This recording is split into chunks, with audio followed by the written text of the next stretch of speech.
Sector Flex 1.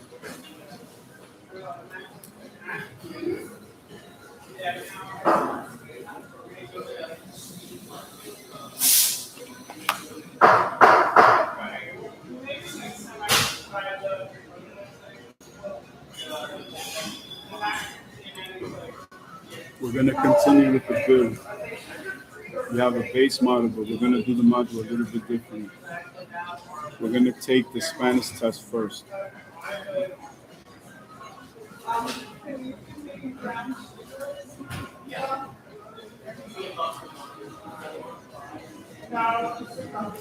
So let's go YouTube. Let's go Bloomberg. Let's go channel. Let's go videos. And we're going to go the China show, which we almost finished, but we're going to do a recap. 5 pages, 5 paragraphs each, 5 words each sentence, 5 sentences per paragraph, 5 computer spaces in between, 5 revisions. You can use your hyperscientific, you can use any artificial intelligence, you can use any technology, but you must show the work and share it with the class. If you do not show the work and share it with the class, I'm going to assume all you do is use technology and you will get when it comes to refineries, 0 credits. Stockpiles and storage. Let's go. So let's just go back the last. Let's do the last segment. Right? So the prioritize. Okay, hold on. It's after this. I know it's after this. Put it on closed caption. Okay. We could pause it 11:29. Closed captioning. Okay. Open up your Baja app. Open up your Scientific. Open up your portable simulator. Open up your Learn Business Management. Discussing stabilization measures. Open up your Dominican newspapers. Open up Google News. Let's go technology. And Android headlines will be today's sponsor. Exclusive. Official Google Pixel 11 Pro Fold CAD renders first look 5 hours ago. So you will count that for your mind. Okay.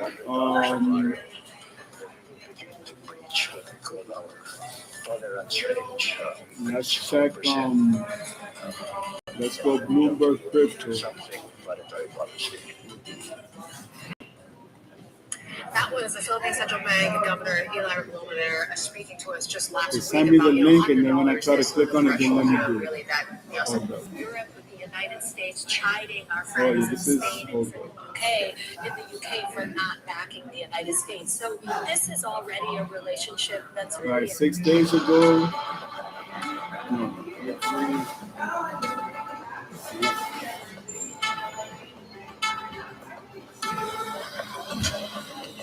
It is a Bloomberg of crypto, so let's get a check on prices as the markets are under pressure. Take a look at how things stand when it comes to Bitcoin under pressure today. Interestingly enough, kind of seeing very similar moves with Bitcoin that we're seeing on the S&P 500 right now. Bitcoin, for example, down 1.9%, tumbling to erase a brief rally above 70,000. That was dragged down by concerns about a lengthy conflict in the Middle East. Crypto markets across the board, though, in the red. Investors are fleeing riskier assets. Tokens like Ether and Solana also declining. Ether down about 3.5%. Solana. All right, let's go with the MacBook Mini. This thing is Apple just came flying in out of left field with the people's elbow, dropping their giant buying power dong on the market, releasing a $600 MacBook that, honestly speaking, makes it hard for me to recommend literally anything else to a laptop shop. And I want to get way out ahead of this one. If you're out there bitching about the Neo having a mobile processor in it, y'all spent the last 5 years complaining that Apple doesn't let you run macOS on the iPad. Make up your mind. This thing is incredible, and it's just one of the value-oriented options. I can't believe I'm saying this. We got the iPhone 17e. We got a replacement for the Pro Display XDR that is $2,000 cheaper and better in a lot of ways. And we got refreshed MacBook Pros. We got a refreshed MacBook Air. We even got this segue to our sponsor, Squarespace. It's the all-in-one website building platform. It can help you create a custom site that stylistically matches your brand and functionally meets all of your needs. Get started today with our link down below.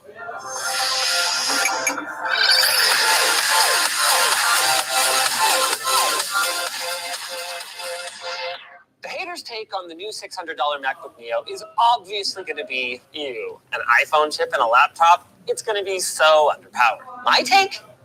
Yeah, okay, it isn't going to be an Adobe Premiere powerhouse, but Apple isn't selling it as one. Their marketing is focused instead on web browsing, messaging, and using the powerful NPU to apply AI effects to your photos. And you know what? For all of that stuff, this thing is going to be an absolute monstrously adequate machine. Now, there is the argument that 256 gigs of storage and 8 gigs of non-upgradable, even from the factory, unified memory basically means this thing is e-waste from the moment it rolls off the production line. But hear me out, you guys. Was it not already e-waste for those Starbucks novelists and Facebook marketplace addicts that instead were buying much more powerful machines before? Would it not be better if those folks used up less of our precious supply-constrained NAND and memory right now? Just saying. Besides, I actually don't really think Apple had a choice here. Due to the way that die is packaged with the DRAM on top, in order for them to reuse it, they were kind of stuck with 8 gigs of RAM. Also, to Apple's credit, their long-term software support means that as long as I'm stuck with 8 gigs of RAM, they are too. And with very few notable exceptions, like the first-gen iPad, Apple Watch Series 0, whatever that was, Apple takes pretty darn good care of their customers, even on products whose active user base numbers in the dozens.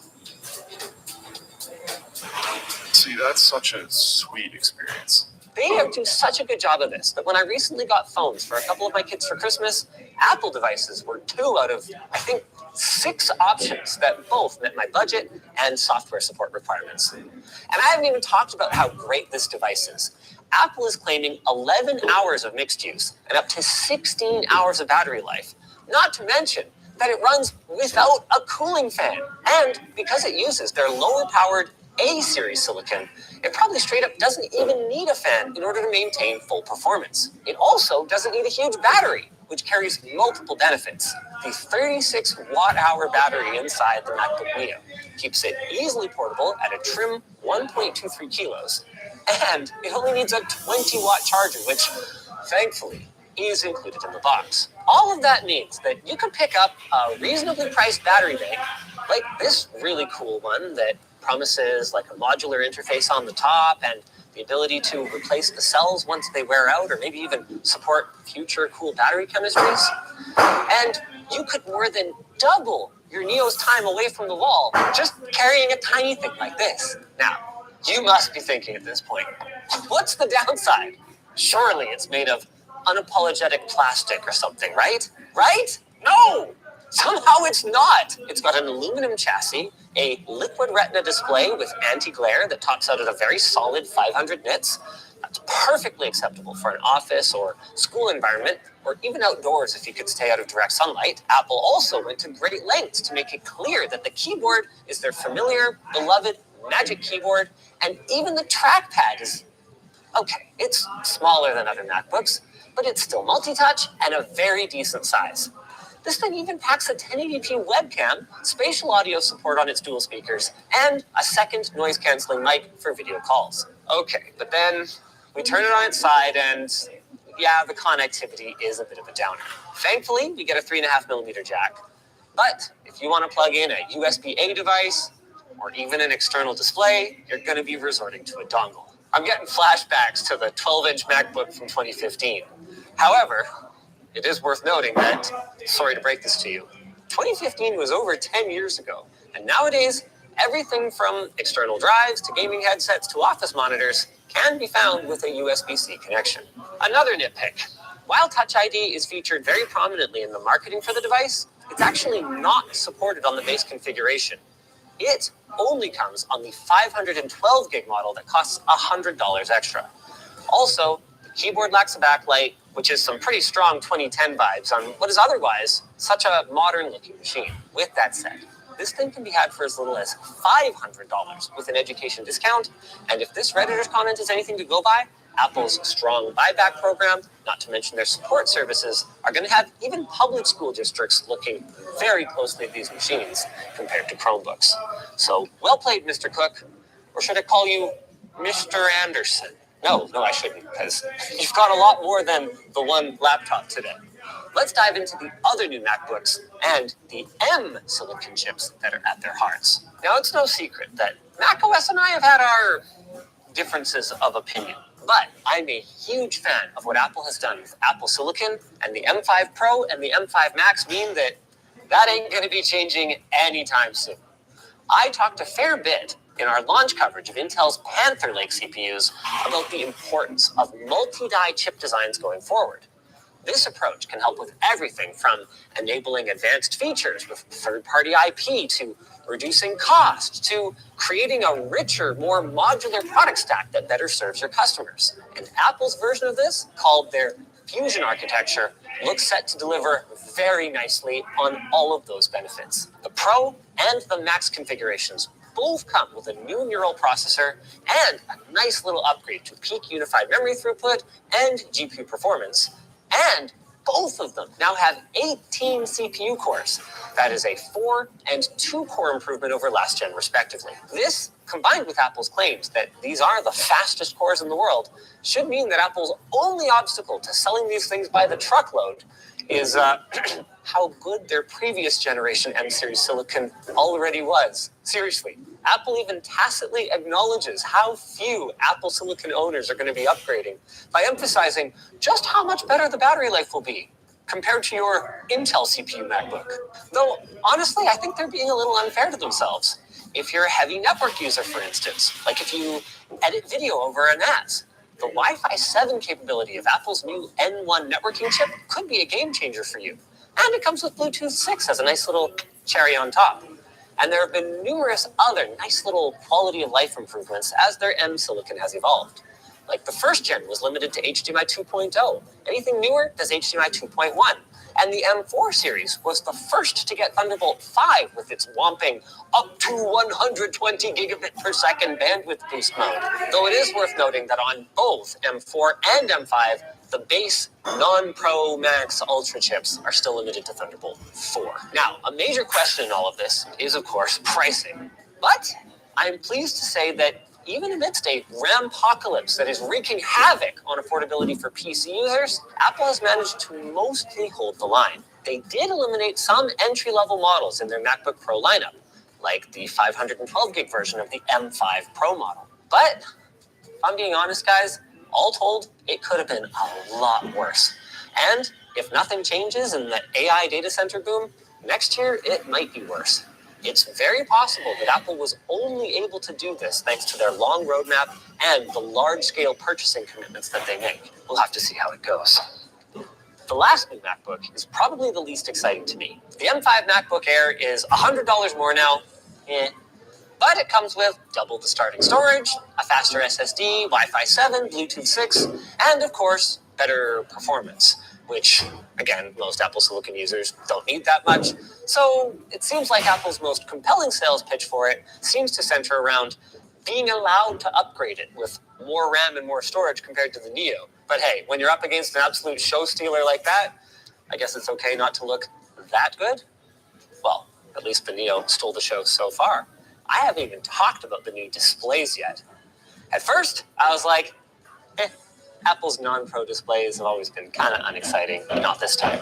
The new Studio Display XDR, frankly, kicks the absolute crap out of its Pro older brother. Sure, they lowered the resolution, and it is a little smaller. But because it's smaller, and we're still talking 5K resolution, it's actually got nearly the same eye-watering pixel density of over 210 pixels per inch. This thing is going to be sharp, but it won't cut your wallet. At least, not as much. Coming in at around $1,700 less than the Pro Display XDR. Also, it's finally a mini LED panel for the desktop that can do 120 Hz with adaptive sync variable refresh rate. But wait, there's more. Did I even mention yet it's got over 2,300 dimming zones? It'll hit 1,000 nits brightness in SDR and can manage 2,000 nits peak in HDR.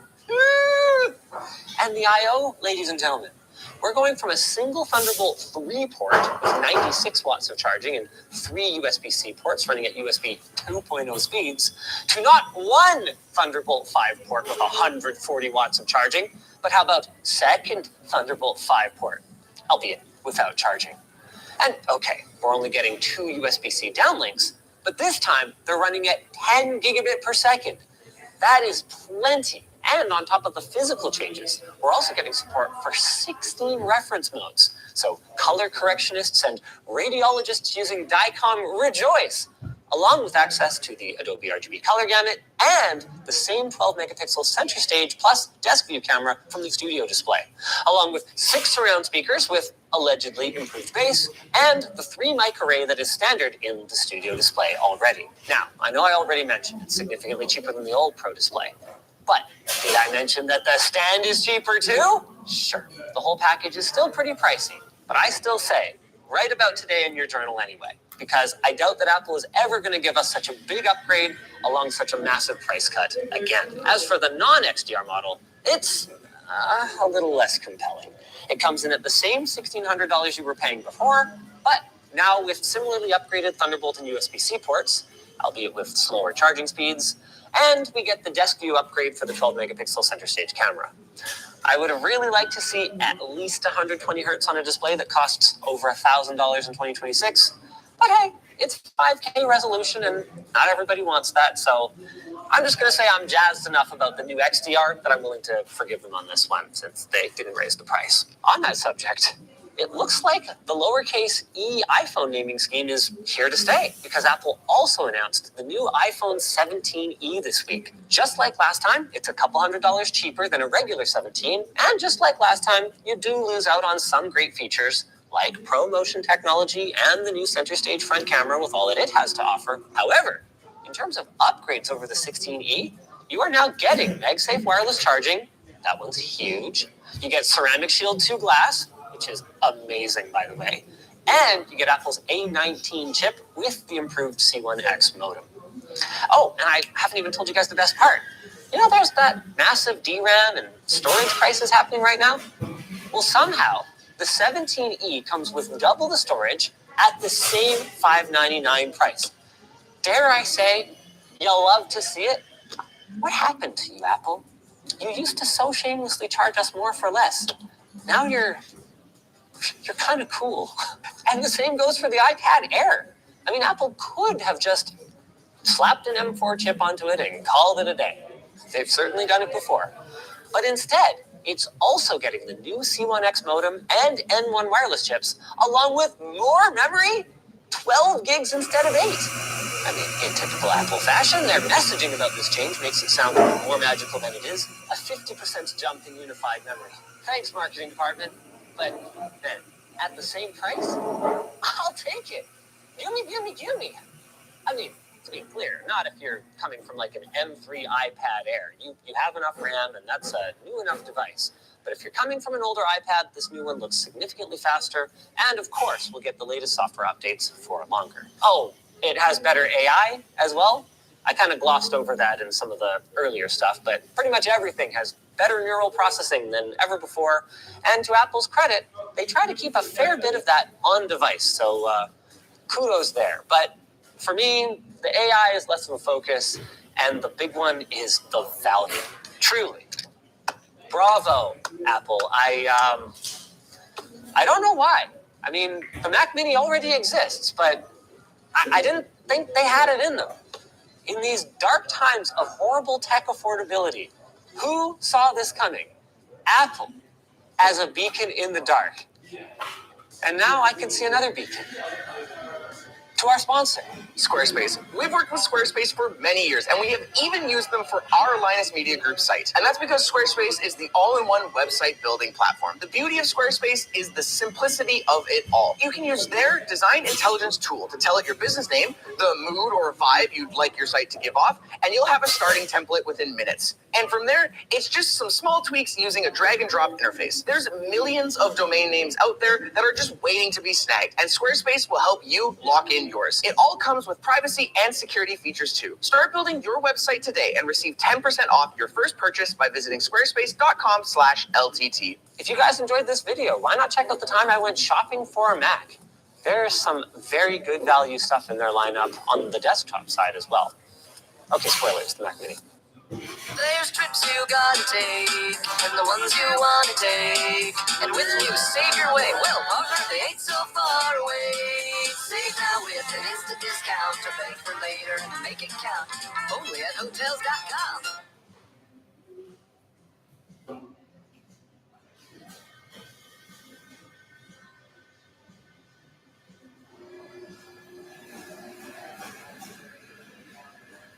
Apple is planning to announce more than 20 in 2026. And today I want to show you everything we're going to be getting over the course of the next year. There are all new iPhones, iPads, Apple Watches, Macs, displays, AirPods, and even some stuff that I can't believe Apple is unveiling this soon. So I want to go in chronological order, starting off with the products dropping in just about a month or so, going later into the spring, jumping to summertime, and rounding things out with the fall that is always the biggest season of releases. According to rumors, the first new Apple product of 2026 is going to be the iPhone 17e, a new version of Apple's budget iPhone. To keep costs down, Apple will once again be using a recycled iPhone design, but this time it sounds like it'll be the iPhone 15 instead of the iPhone 14. This suggests it could be more comfortable in your hand with rounded edges. The bezels around the screen are going to get even smaller, and most notably, the notch is going away in favor of the much more modern dynamic island. One source even says that Apple could be updating the front selfie camera with the new 18 megapixel sensor, giving you the same center stage functionality that you have on the other iPhone 17 units. It'll also be a bit faster thanks to the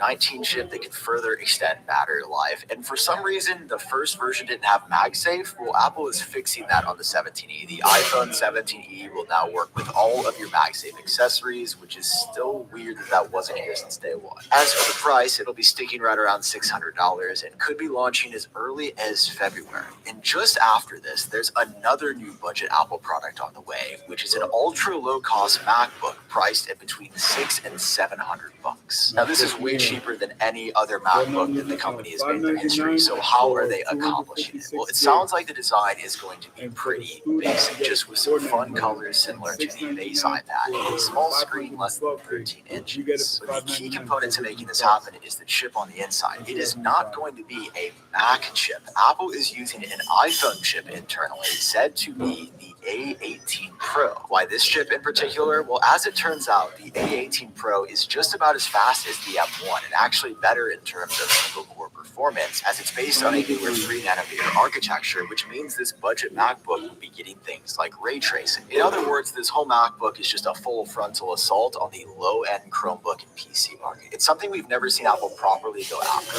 before, and priced around $600, a budget MacBook could be a killer product. Following this, Apple's also planning a new kind of product for the spring, what people are calling the HomePad, which is essentially a HomePod and an iPad combined together. Sources describe this as a smart home hub for controlling automations and also doing things like FaceTime calls, as the product's going to have around a 7-inch square display with a camera and a microphone. There'll be two different versions, one that can be mounted directly to a wall, or a second one that can be attached to something like a speaker and placed on your nightstand. But we've talked about this before and it still hadn't released, so what is the holdup? Well, Apple's been waiting to announce it alongside the rebranded all-new At least let's load up the simulator. The one that understands your personal context, they can see what's on your screen and then answer questions actually how Let's see, Paradise Lost. physical hardware to represent the new series. Wait a minute. That's why they're dropping it this Oh no, spring. but this is Apple for has the music. confirmed that's when this new series is coming, and now we just have to wait and see if Alright, they can we're actually going to do it already fast, or we're moving forward? coming next in the spring are two Apple wonders, and of everything we talk about in this video, these are probably We still have to go back to the first thing most exciting. let's go Display too, which will continue to have a 5K resolution. F80. Apple is getting rid of an LCD and swapping it out for a mini LED. It's going to Let's increase go the contrast and brightness by a ton. and go, Most important is them adding which is the F60. as this has been leaked and it seems to be confirmed for the second gen model. They're also throwing an A19 chip in here to really feature When I started Global Goggins Goggle Glass, I needed a website. Figuring out how to make one was pretty hard. Okay, just go F40. And then we'll open it up from that model. Oh, so wait a minute. Okay, I see what you mean. So let's go F40, let's go SF90, the dollar. Let's go, not the race car. We already did that module. That was you guys' extra credit right there. We're gonna go SF90, we can go XX. The dollar. Let's go Ferrari Enzo. Ferrari 90 with the V8,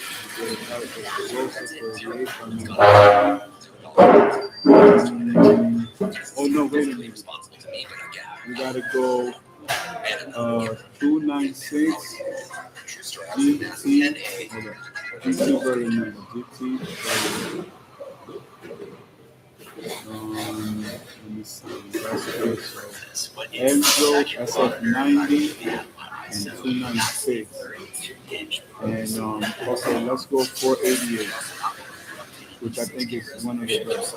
So let's go 488, and then we get. Matter of fact, we already have that. 488. And F40, SF90, 488, 296.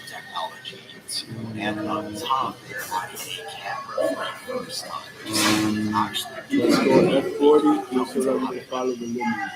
Let's go F40, let's go quick fast, let's go successor, Ferrari F50, keep going. Opening the new tab, as a matter of fact, yeah, let's just add the model.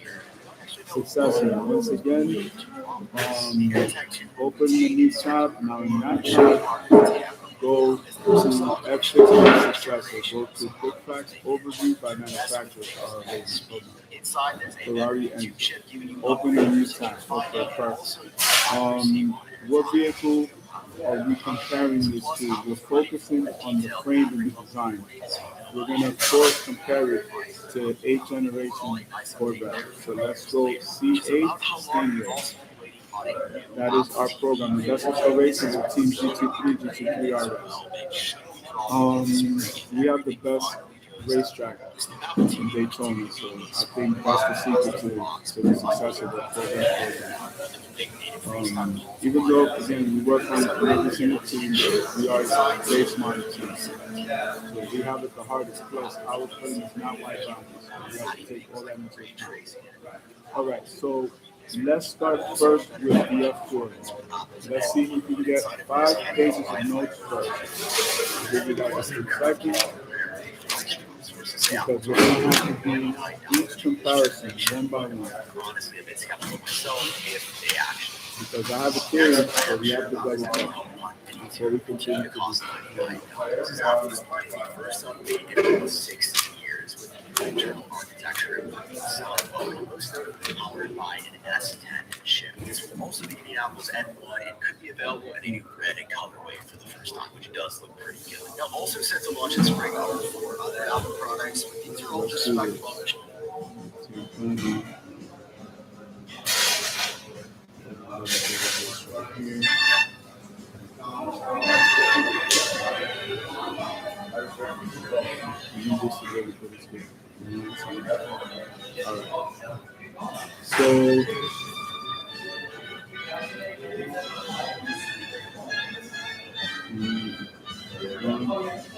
So we'll go with, this is another vehicle from the golden era, if you think about it.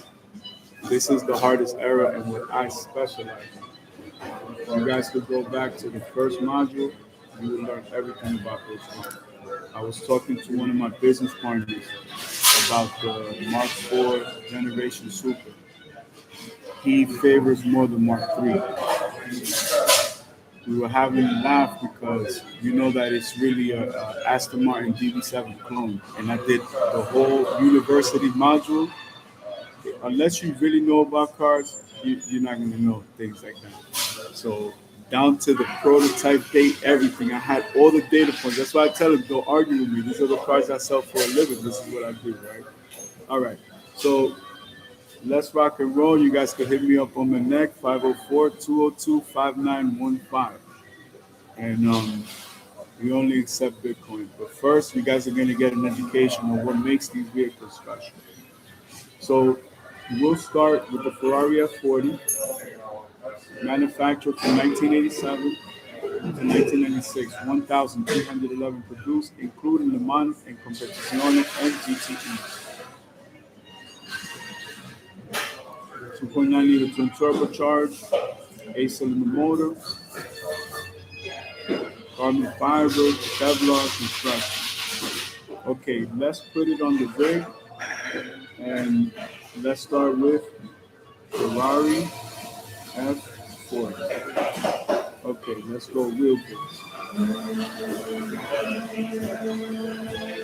Let's go.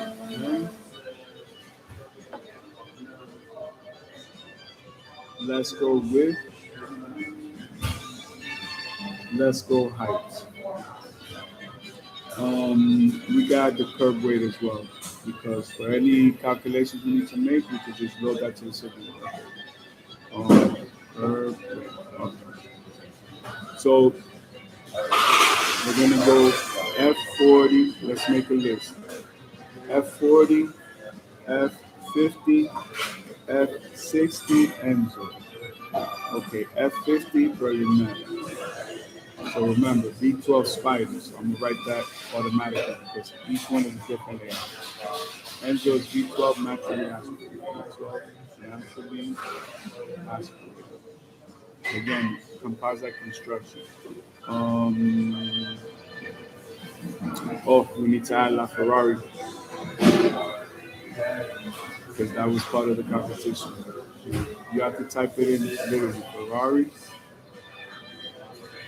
La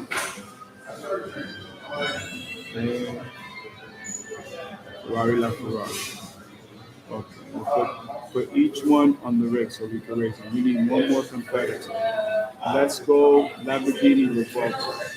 Let's go Revolta, which you already know that the ZR1 outperforms it. But people that buy this car are not buying it for that reason. Hybrid V12. Four-wheel drive, four-wheel steering, some models. All right, so we can add two more vehicles. Let's bring a McLaren P1 online. Give me a McLaren in lane 1. McLaren P1 on lane 1, and give me a GTR on lane 2.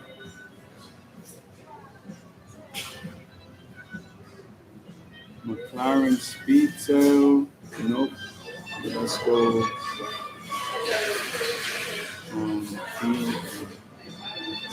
Because this is part of the Holy Trinity, right? So we have to do Ferrari GT. Those are the cars right there. And I'm telling you, these cars are going up in prices. And there it goes right there. Right before I even finish. Bandera GT. This is V10, so it runs in its own class. This is what we want a new Viper to be, or something that's supposed to be comparable. It's just it was expensive because the car is that exclusive. You know what I'm saying? The car is really that nice. All right, so we're gonna go F60. We're gonna go F70, which is not Ferrari hybrid. First hybrid introduction. So write that down. Hybrid introduction. Okay. Then we have F80, which there's not too many specs out there, but we'll see what happens.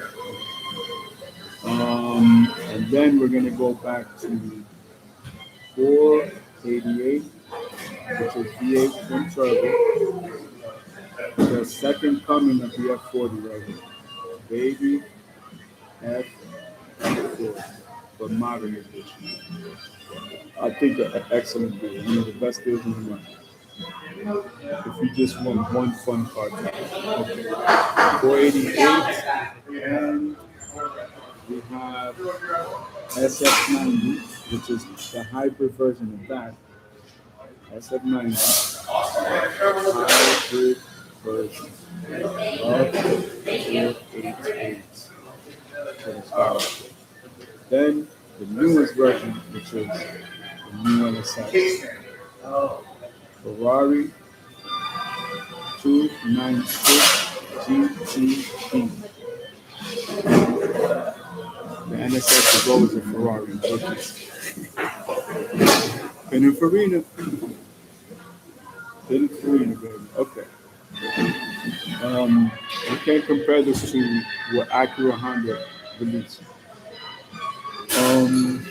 What else we have? We have McLaren P1, Holy Trinity number 1, Holy Trinity number 1. And we have the Welco,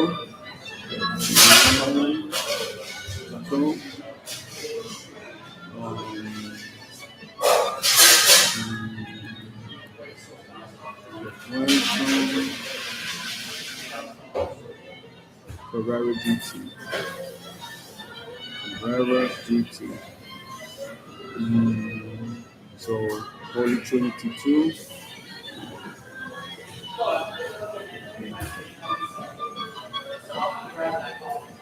Angel Holy Trinity.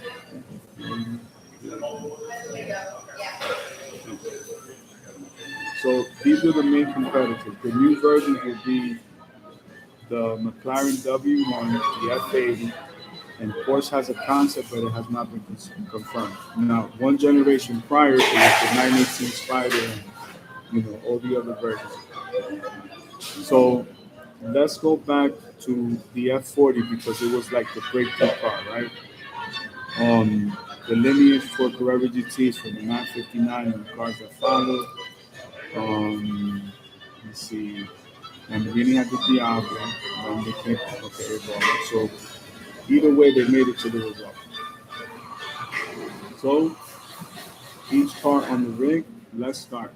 Wheelbase F40, 2,450 millimeters, 96.5 inches.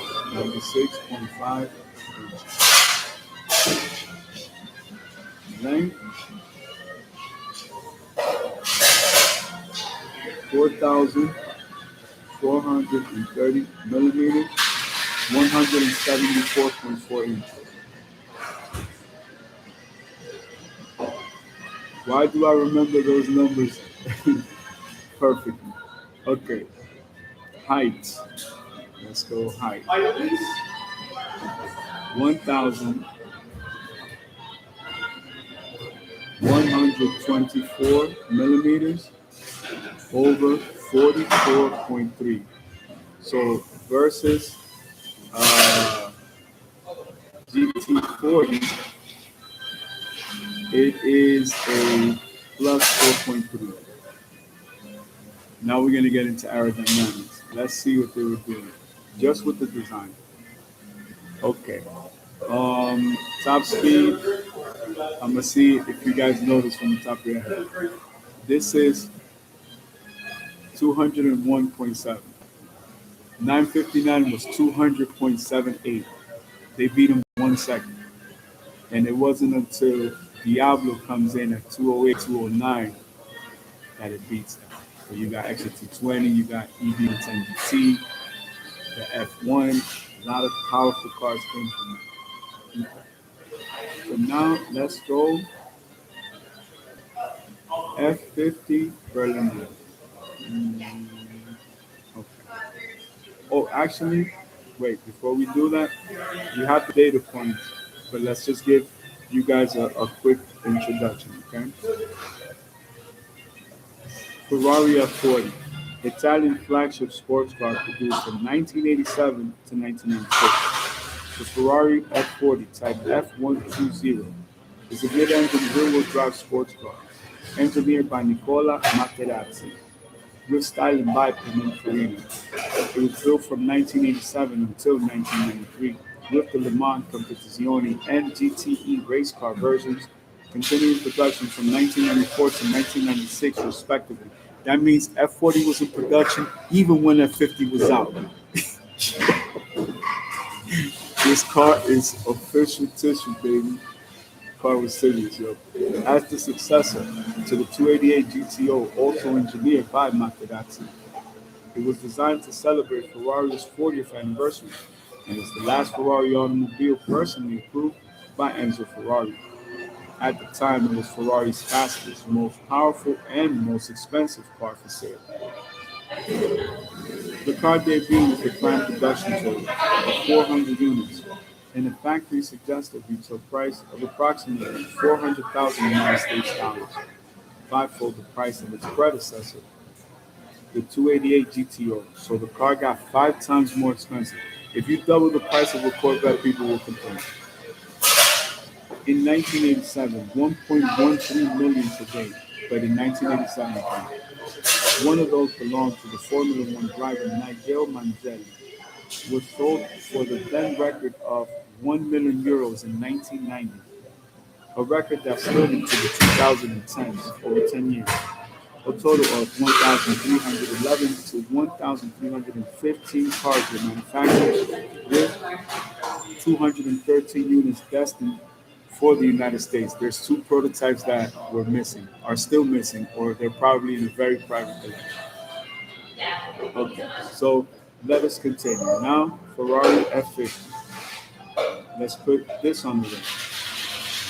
First, let's do the introduction. The Ferrari F50 Type F130 is a limited production mid-engine sports car manufactured by Italian automobile manufacturer Ferrari from 1995 until 1997. Introduced in 1995, the car is a two-door, two-seat target top. The F50 is powered by 4.7-liter naturally aspirated Depot F130B 60-valve V12 engine that was developed from the 3.5-liter V12 used in the 1990 Ferrari 641 Formula One car. The car's design is an evolution of the 1989 Ferrari Mythos concept car. It is not the successor to the F40. That's why it has 12 cylinders. Why do you argue with me? I am the world's biggest Ferrari dealer. You gonna argue with me? Come on now.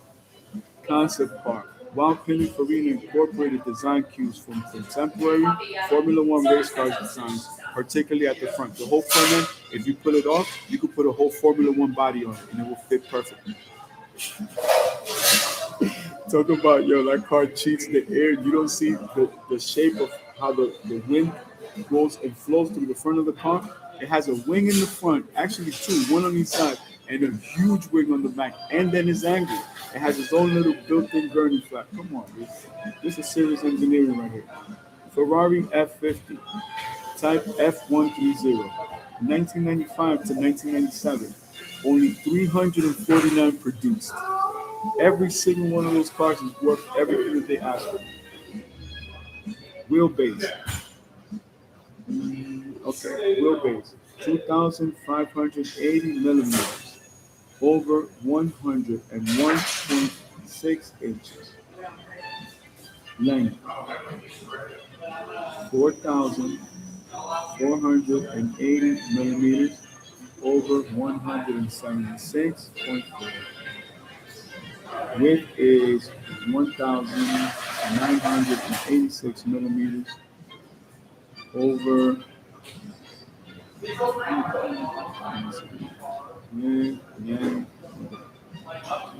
over 78.2. Height is 1,120 millimeters over 44.1 inches. So what do we have? This car is lower. F50 is lower than, but that's cool. It's a bigger motor. They had to make the design over the engine. The engine is way bigger. So it was actually lower by 0.2. So let's write that down. Lower by 0.2. That's just quick percentage. Okay. Curb weight. Oh wait, hold up. You don't have curb weight for F40. Let's go. Curve weight for F40 is European version 2,000, 2,765 pounds. In Europe, Euro edition. 1,369 kilograms, over 3,018 pounds for the United States. So now let's do the same thing for F50. F50 is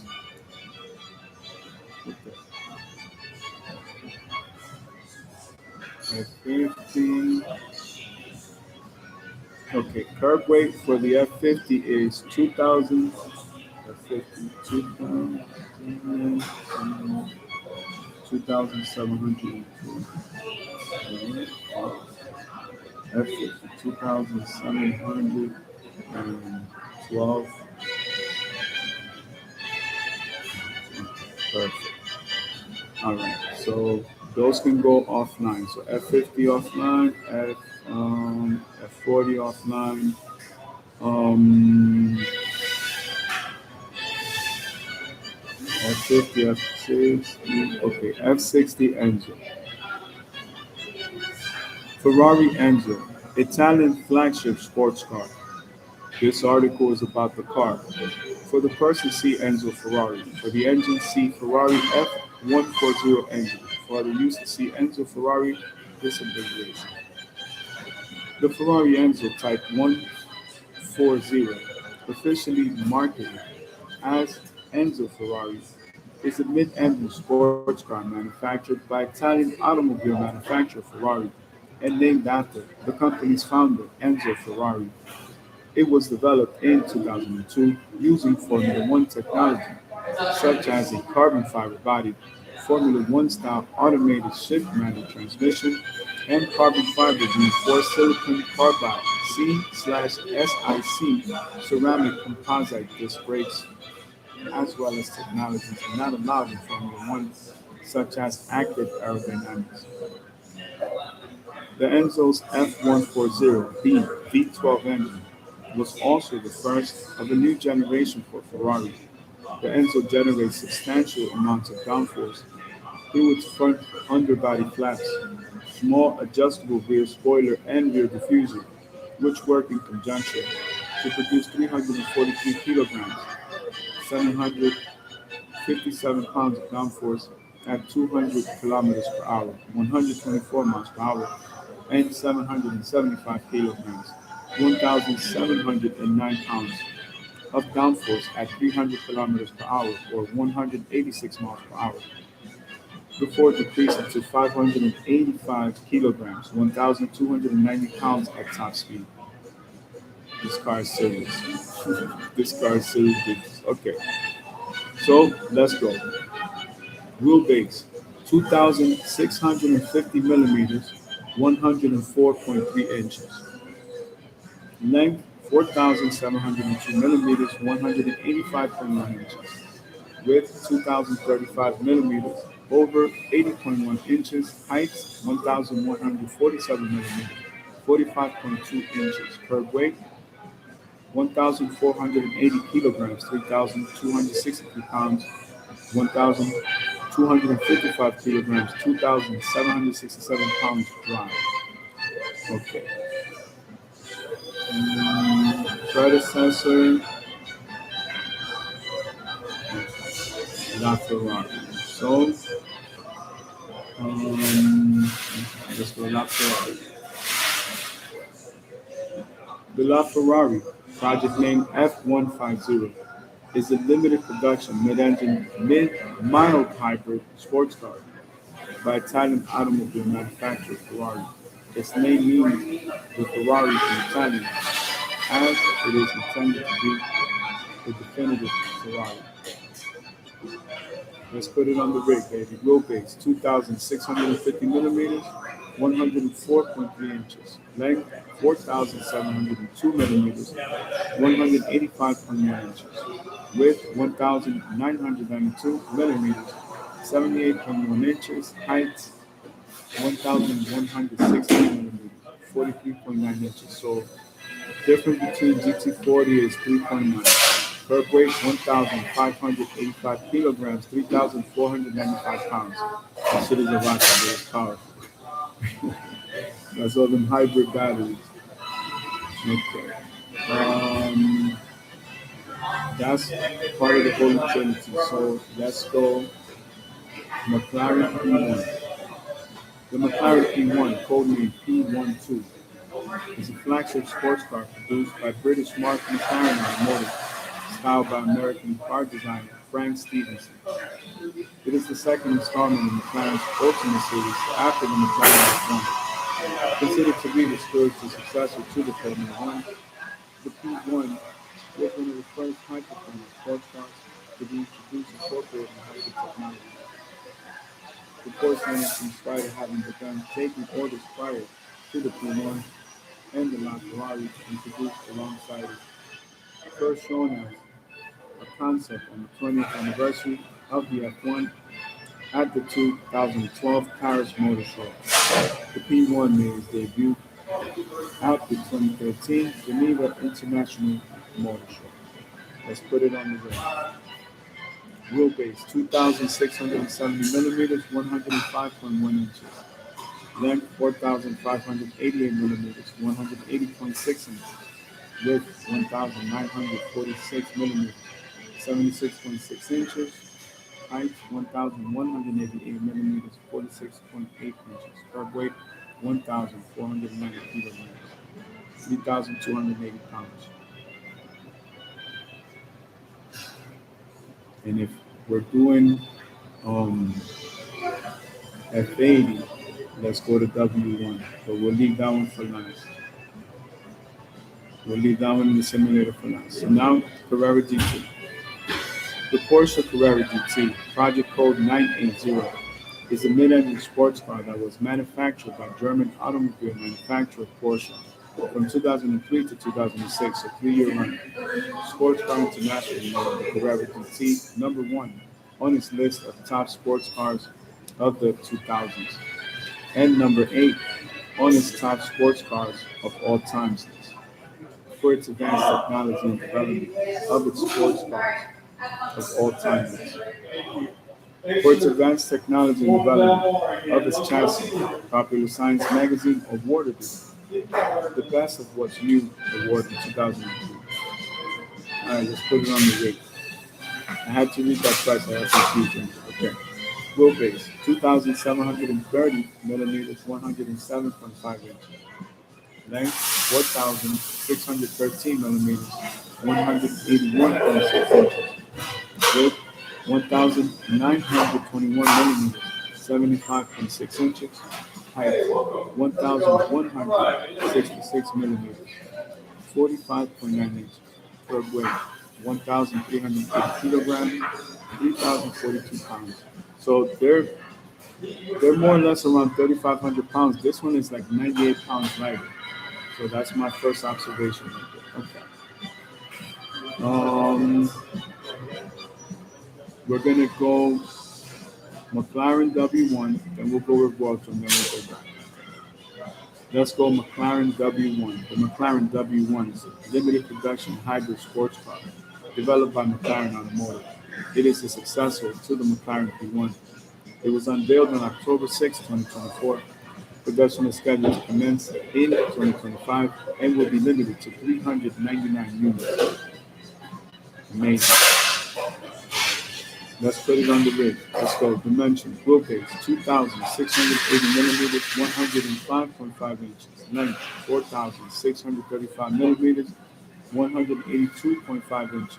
Width 2,191 millimeters, over 86.3 inches. Height 1,182 millimeters, 46.4 inches. So compared to GT40, we are what? Plus 6.5. Dry weight 1,399 kilograms, 3,084 pounds. So wait a minute, this car is what? On average, about 500 pounds lighter.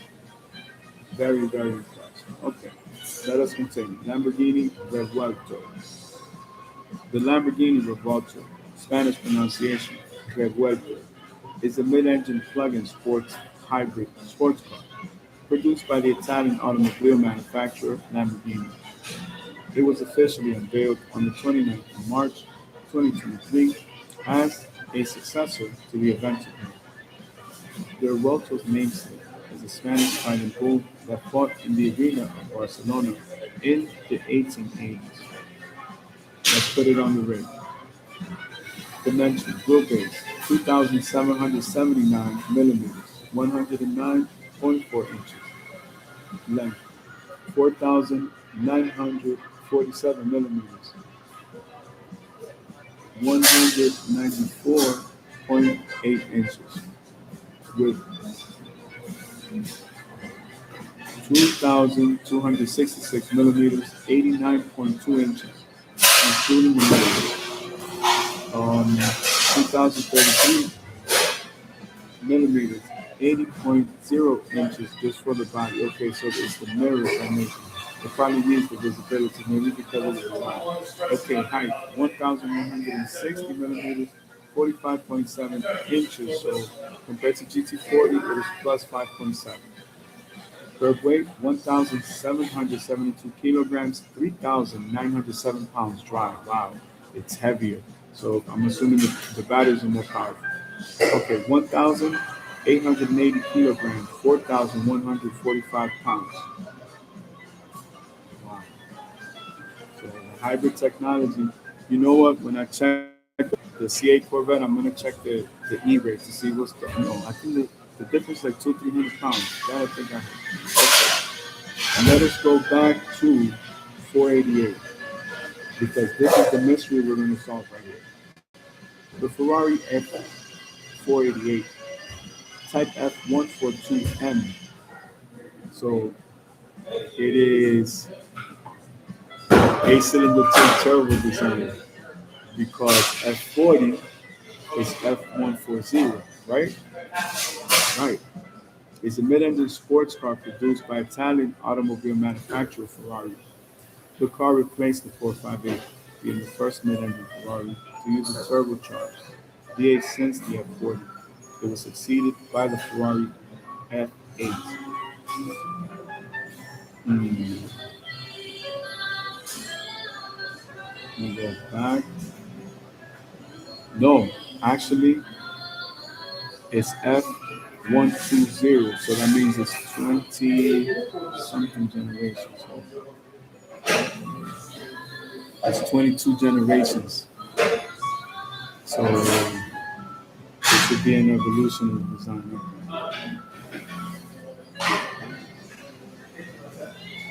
Let's put it on the rig. Dimensions. Wheelbase, 2,650 millimeters, 104.3 inches. Length, 4,568 millimeters, 179.8 inches. Width, 1,952 millimeters, 76.9 inches. Height, 1,213, 47.8 inches. So compared to GT40 plus 7.8. Curb weight, 1,470 kilograms, 3,241 pounds. GTB, EU spec, 3,412 pounds, United States spec, and the Pista is 3,308 pounds. So, what is the wheelbase? 104.3. Now, let's check it for SF90. What's the wheelbase? 104.3. Yo, just by seeing it, I'm like, yo, I think it's the same frame, but I never thought about it before. I'm like, yo, okay. So 104.3 on SF90. Let's go 296. The new NSX with the 6-cylinder. Okay, 102.4. 6-cylinder design. So 104.3 is 3 point, difference is 3.3 or 3.32, something like that. Now let's go. Wait a minute. We gotta go F8. We gotta go F8.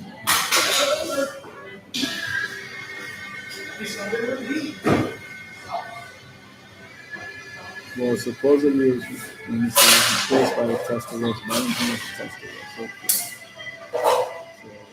296, 488. Now we got to go for the home team, right? C8 Corvette. Wheelbase 107.2, 104.3 is like 27. It needs to be modified. But we may be able to do that with Arizona. So that'll close out that market. Give me one quick second, because now we have a baseline, not just market value, to build today's CA program. So let's go and check the markets. Let's see what's going on. What happens today? Go to commodities. First of all, let's do a quick market overview. Gold in the green range is 7.69%. Orange juice 6.86. Bitcoin in the green 4.16. Let's go gold. Gold is in the red 0.12%, 5,131.62. Silver in the red 0.18%, 86.86. Platinum in the red 0.22, 2,166.56. Palladium in the green 0.05. The green range is 1,664.12,862. Chocolate is in the red 0.84%, $2,941 a pallet. Yo, it was like almost $6,000 a pallet for around Valentine's Day. That's crazy. Coffee in the green. The green range is 1.41%, $290.60 for the pallet. Orange juice in the green 6.86%, like we mentioned, $187. Orange juice is going up in price.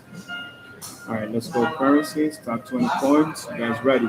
Let's go. Hedera, Athena, USDE, Hyperliquid, Chainlink, Stellar Lumens, Cardano, Binance Coin, USD Coin, Unis, SEDLEO, Daicoin, Solana, XRP, Ripple, Never, Tether, Tron, Litecoin, Dogecoin, Bitcoin Cash, Monero, number 3, Spanish people, Ethereum in the green, look, royal flush. Monero in the green, 2.69%, 343, 93,600, no, 93,961 of a penny. Bitcoin in the green, 4.18%, $68,728, 484 of a penny. Life is good. Let's go. Let's go crypto. All right. Bitcoin, Ethereum jumped 5%. Bitcoin and Ethereum increased 5% on Monday after the United States President Donald Trump said the Iran war was pretty much over. Crypto markets have been under pressure as the war drove investors toward traditional havens and pushed crude prices sharply higher. However, Trump told CBS's senior White House correspondent Ray Jajin that the United States is very far ahead of its initial estimated timeframe of 4 to 5 weeks. At 3:29 p.m. Eastern Time, Bitcoin rose 4.9% to 69,249, while Ethereum increased 5.5% to 2,044 at the same time. Very good. CME Energy Market hits record daily volume. Derivatives marketplace CME Group revealed on Monday that its energy complex surpassed the previous daily record of 7.9 million contracts, set on March 3rd, 2026, setting a new single-day volume record of 8.3 million contracts. Additionally, CME Group Refined Products established a new single-day record of 1.25 million contracts traded on March 3rd, 2026, driven by RBOB, gasoline, and New York Harbor ultra-low sulfur diesel (ULSD) futures and options. As geopolitical shifts drive uncertainty throughout the global economic sector, market participants are turning to CME Group to manage their risks. In these volatile market conditions, clients continue to rely on our liquid markets and benchmark products to discover prices, hedge and adjust exposure within their portfolios. Peter Keevy, Global Head of Energy Products at CME Group, Peter Keevy noted. MicroStrategy buys 17,994 Bitcoin for 1.28 billion. Check me out right here, y'all. Give me one quick second. This is going to corporate right now. One quick second. Just send this to the entire company. One second. Okay, they need to make it illuminate all day.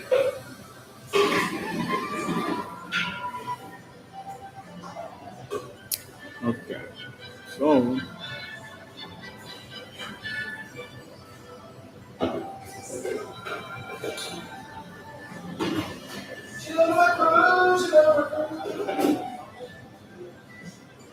home run, ladies and gentlemen. That is such a home run right there.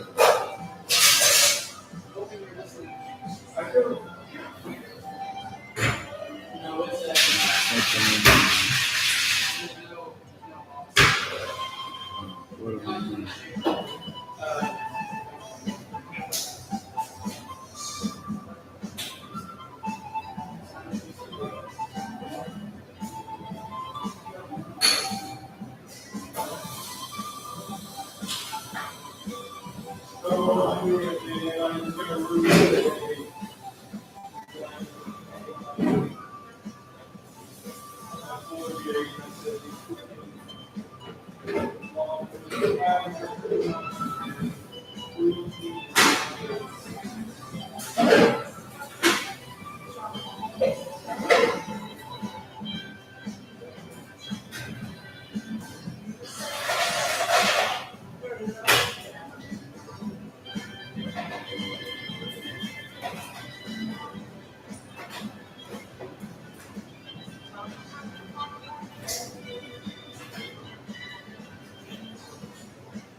Okay, so the other containers, but they're all halfway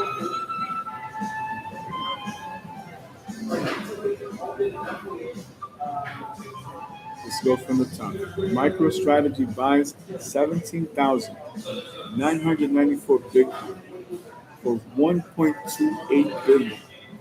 MicroStrategy Incorporated, doing business as strategy, announced on Monday that it acquired another 71,994 Bitcoin for approximately 1.28 billion in the week between March 2nd and March 8th. The company bought Bitcoin at an average price of approximately 87,974 per Bitcoin, which includes fees and expenses. After this purchase, MicroStrategy and its subsidiaries currently hold 738,731 Bitcoin, acquired at an aggregate price of approximately 56.04 billion, or around 75,862 per Bitcoin. Pull out your hyper-scientific real quick. Let's break this math down real quick. 75,862. 75,862.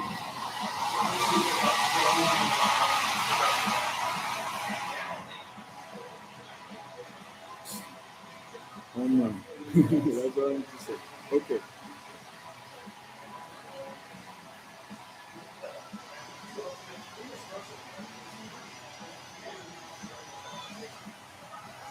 MicroStrategy Incorporated, doing business as strategy, announced on Monday that it acquired another 71,994 Bitcoin for approximately 1.28 billion in the week between March 2nd and March 8th. The company bought Bitcoin at an average price of approximately 87,974 per Bitcoin, which includes fees and expenses. After this purchase, MicroStrategy and its subsidiaries currently hold 738,731 Bitcoin, acquired at an aggregate price of approximately 56.04 billion, or around 75,862 per Bitcoin. Strategy Incorporated stands in the green range of 4.06%, $138.95. Bitcoin stands in the green, as you know, 4.29%, 68,808 total. Okay, NASDAQ. Kraken set to partner on tokenized stocks. NASDAQ is partnering with crypto exchange Kraken to offer tokenized stocks on its exchange, the Wall Street Journal reported on Monday. Shout out to my team. What do you think about that app right there? Let me see how much you know about the market. Um, we are curated. Let me see. NASDAQ is partnering with crypto exchange Kraken to offer tokenized stocks on its exchange, the Wall Street Journal reported on Monday. According to the outlet, NASDAQ stated that the framework is set to launch early next year, when holders of tokenized shares should get the same governance rights as investors who own the underlying securities. Meanwhile, Kraken is set to act as a distribution partner for the exchange, offering the one-to-one tokenized versions of public company stocks to its users in Europe and around the world. Bitcoin up 7%, Ethereum up 8%, that's opposite quarter. So we could go on. We're up to date with that. Now we're gonna go to tech news. Ethereum we did. Oh, you see, we were experiencing problems. This is the explanation. So for my students that were taking the exams and had to retake them, I apologize, but we have to do it. OpenAI reports issues for ChatGPT Enterprise EDU. OpenAI reported on Monday that its users are experiencing elevated conversation errors when using ChatGPT for enterprise and education.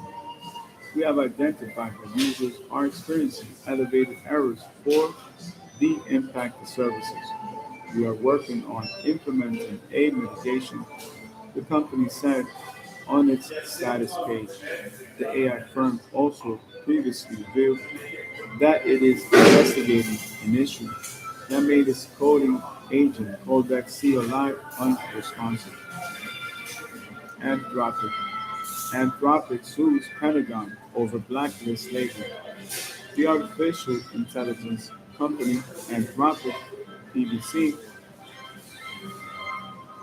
sued the United States government on Monday to stop the Pentagon from putting it on a national security blacklist.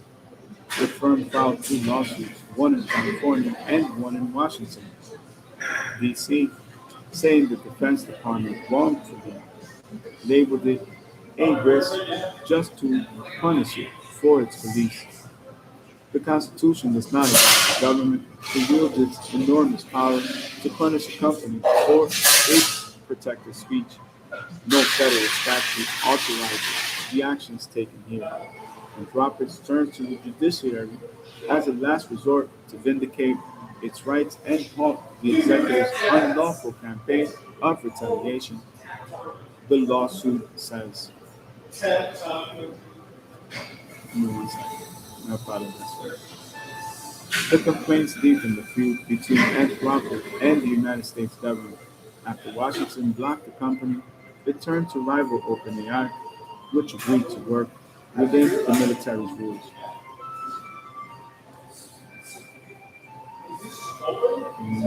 Okay, we're pretty much up to date with that. Now let's just check general news, see what has been going on in the world. Anything dealing with business, we're on it. Let's keep going, keep going. Okay, here we go. United States closes higher on hopes for de-escalation in Iran. United States markets managed to close higher on Monday after President Donald Trump suggested the conflict in Iran was nearing completion, pulling stocks out of the red following a day of subdued trading.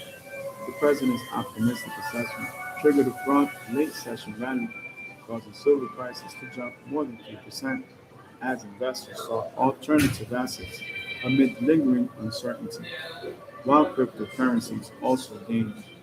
At the same time, oil prices fell sharply on expectations that easing tensions could lead to a relaxation of supply disruptions in the region. At 4 p.m. Eastern Time, the Dow Jones Industrial Average Index gained 0.50% or 240 points, with Caterpillar Incorporated going 3.51% up. The Nasdaq 100 jumped 1.32% as Western Digital Corporation climbed 6.85%. The S&P 500 advanced 0.83% as SanDisk Corporation increased 11.64%. The euro traded flat against the dollar at 3:59 p.m. Eastern Time, trading at 1.16102. European USD reference rate in the red 0.05%, 1.16. Baja US 500 in the green range is 0.75%, 6,785.31. Baja US 30 in the green 0.43%, 47,688 even. Baja US Tech 100 in the green range of 1.36%, 24,964.93. So let's compare the Baja US 30 to Bitcoin right now. Open up your Hyper Scientific. Let's get accurate market prices. We're going to go Baja US 30 is 47,688. So let's go back to the market. Bitcoin is 68,798.92. So let's go 68,798.92. Right, 92.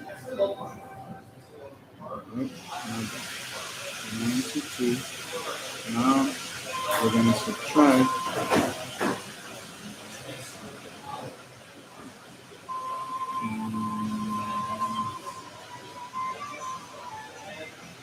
I just had it here. Okay. Baja US 30 is 47,688.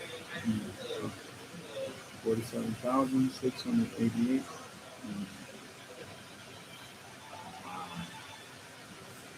So your Bitcoin is outperforming 22,000. That's a huge lead right there. Huge lead. That tells you everything about the market, right? Okay. Silver. Okay, let's go back to this last module. Oh, it's actually from today. Hold up. Silver jumped 3% on war and hope. Silver prices turned higher and jumped 3% on Monday after the United States President Donald Trump indicated the war in Iran is wrapping up faster than expected. In an interview with CBS, Trump described Iran's military as effectively dismantled, stating they had no navy, no communications, and no air force. In addition, stocks on Wall Street moved into positive territory following the remarks, reversing a full day of red amid political and geopolitical tensions. The dollar softened while silver led its commodity gains. Silver rose by 3% to 86.60 per ounce at 3:29 p.m. Eastern Time. At the same time, gold lost 0.29% to 5,140.89 per ounce. And platinum jumped by 2.01% to 2,172.22 per ounce. Also, palladium advanced 2.55% to 1,661.23 per ounce. Amazing. All right, so let us continue. Now we're going to go. Oh, wait a minute. Before we even get started, please open up your marketplace. In the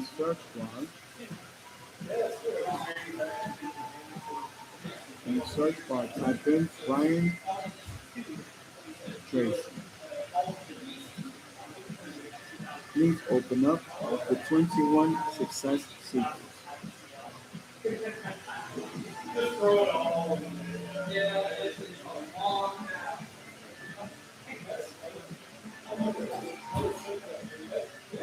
Success Secret number 7. Today's March 9th, 2026. Dedicate yourself to lifelong learning. Give me 1 second. Everybody stretch, hydrate, get your workout, take a break if you need a break. Come right back. Get you something to eat.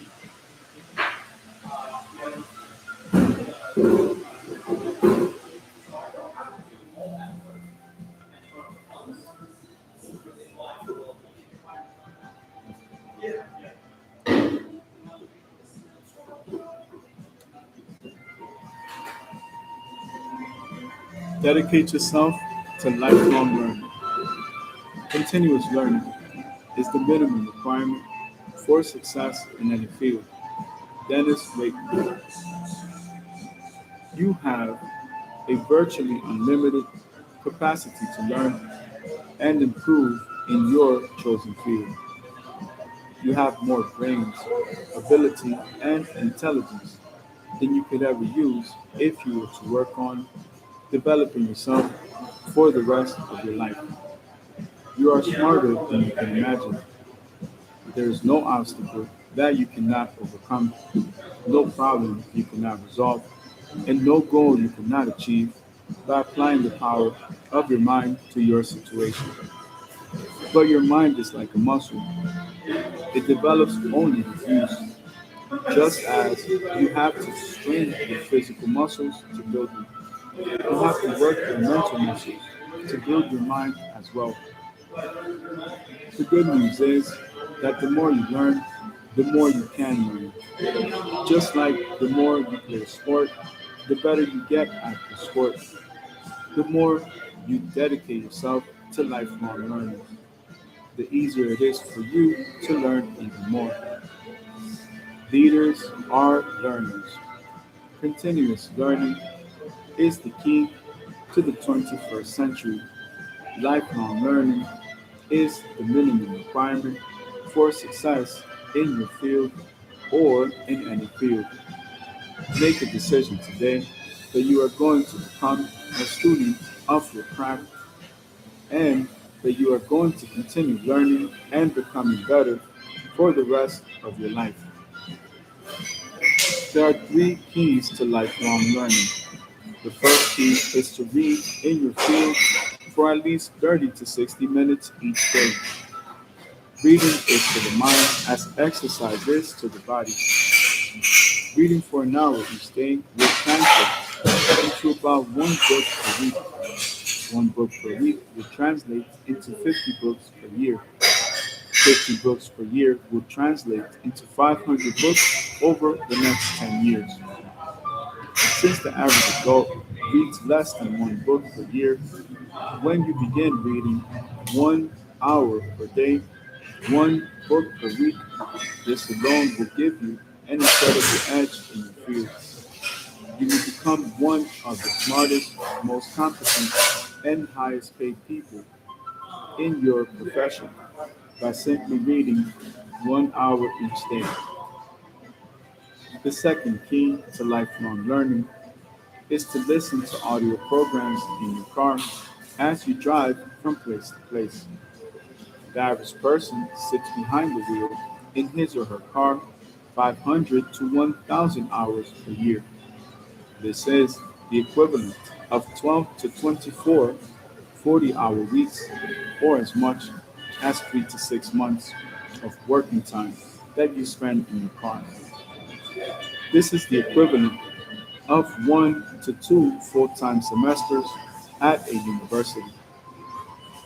Turn your car into a learning machine, into a university on wheels. Never let your car motor be running without an educational audio program playing. Many people who have become millionaires through the miracle of audio learning. No, many people have become millionaires through the miracle of audio learning. This is why audio learning is often called the greatest breakthrough in education since the invention of the printing press. A third key to lifelong learning is to attend every course and seminar you can possibly find that can help you to be better in the field.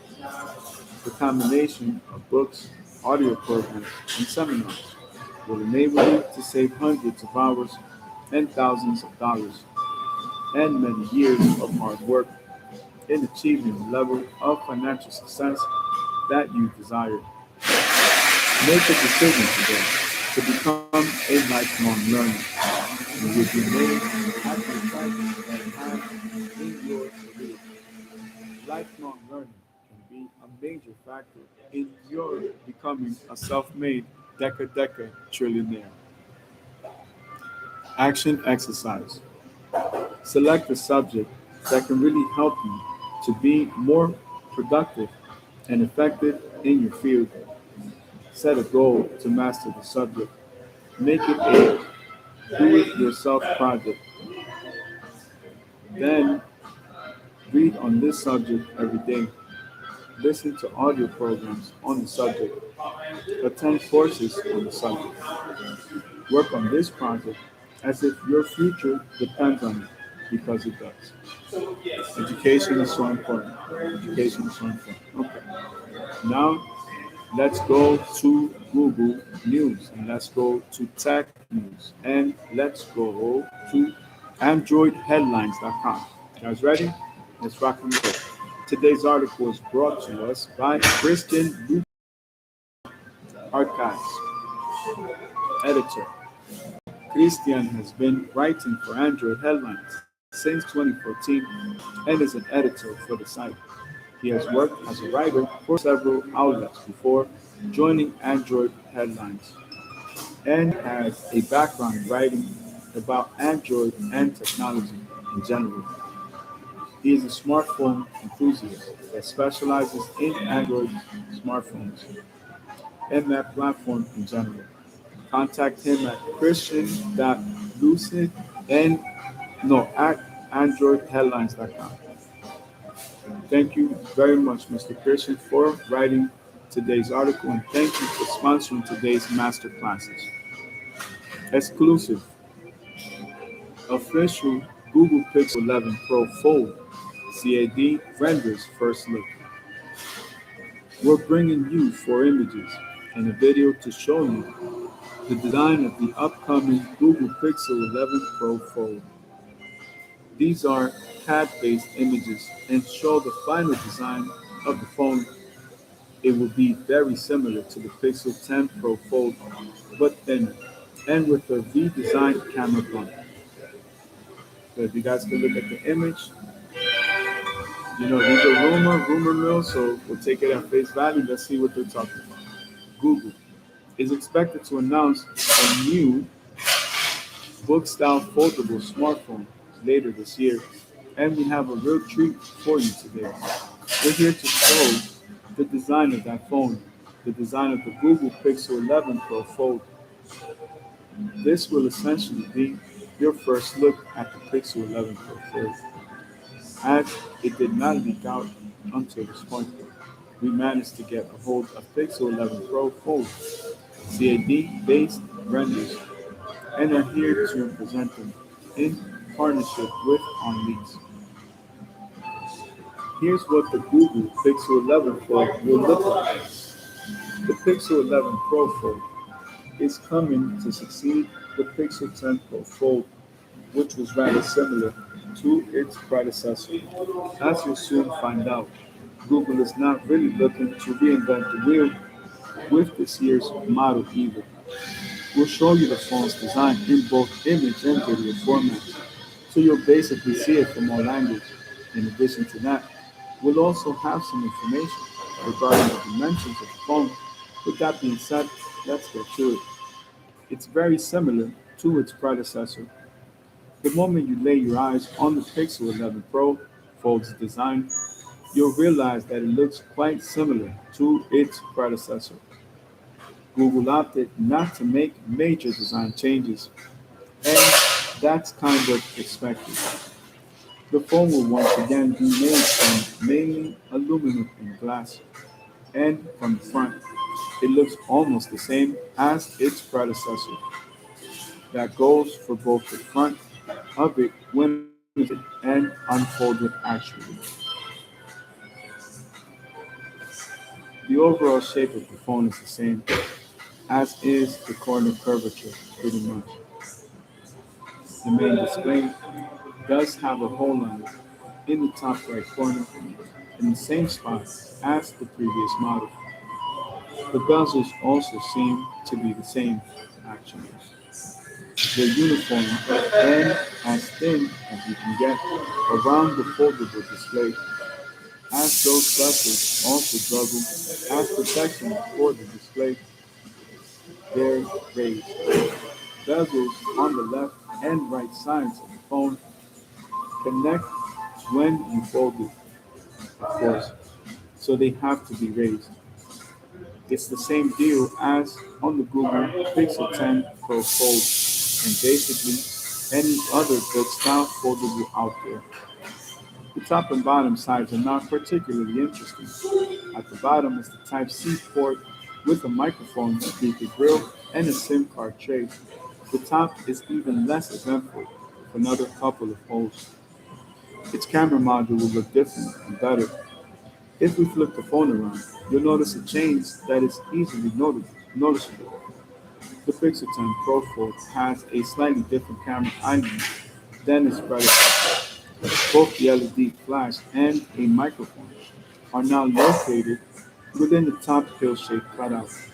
There are two of them on top of the camera island, the same as on the Pixel 10 Pro Fold. The point where the camera island touches the backplate is curved now, as you can see below. This overall looks cleaner and more modern for sure, so it's a welcome change. You notice that the backplate is once again flat, with Google's logo centered on the back. The physical buttons are also easily visible, and they're basically in the same spot as they were on the previous model. The power lock button sits above the volume up and down keys. The frame will be most likely, that's a mistake. The frame will most likely be made out of aluminum, while Google is expected to use glass on the back. Thinner than before, the Google Pixel 11 Pro will be a bit thinner than its predecessor. If you check out the image below, you'll see what it looks like from side to side and what it looks like from the side. That shows you how thick it is, and you can also see how prominent the camera bump is on the back. We do have some actual numbers as well based on CAD. The Pixel 11 Pro Fold will have the same height as its predecessor, 155.2 millimeters, while the unfolded width also remains the same, 150.4 millimeters. When it comes to thickness, it will be 10.1 millimeters thick when folded down from 10.8 millimeters, and 4.8 millimeters when folded, down from 5.2. So improvement, 2.2 improvement, not too bad. And what? 0.7 improvement. I mean, still little things. This is not a huge difference, but it's a welcome one, as the competitors are below 9 millimeters of folded thickness at this point. Google Pixel 10 Pro Fold versus Google Pixel 11 Pro Fold. Differences. As you probably already realized by now, the Google Pixel 11 Pro Fold will be very similar to its predecessor. We've mentioned a number of differences already as part of the Pixel 11 Pro Fold design section. Let's list them here, though, for easier consumption. It will be thinner. The Google Pixel 11 Pro Fold will be thinner than its predecessor in both fold and unfolded form. When folded, the phone will measure 10.1 millimeters, 14.9 millimeters, including the rear camera bump. When unfolded, it will measure 4.8 millimeters, 9.6 millimeters with the rear camera bump.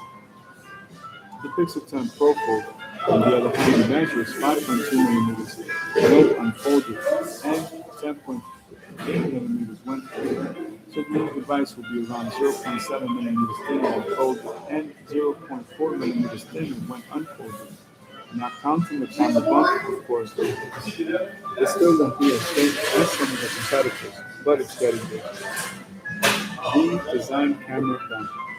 The camera island on the back of the Pixel 11 Pro folds easily, the most notable visual change between the two devices. The new camera bump looks cleaner and more modern. The LED flash and microphone now sit in the upper pill-shaped cutout, along with one of the rear cameras, instead of being placed next to them. The entire camera module looks cleaner now because of the Google Tensor G6. Those were the only two notable design differences between the two devices. However, some additional ones will be included under the hood. The all-new Google Tensor G6 processor will fuel the Pixel 11 Pro Fold, unlike the Tensor G5, which is included in the Pixel 10 Pro Fold. The new chip will also be manufactured by TSMC, and it's also expected to be a 3 nanometer chip. It's still a bit of a mystery though. The latest rumor did say it will be a 7-core chip, but take that with a grain of salt. Upgraded cameras. It's not exactly a secret that the Pixel 10 Pro Fold doesn't have the best camera hardware.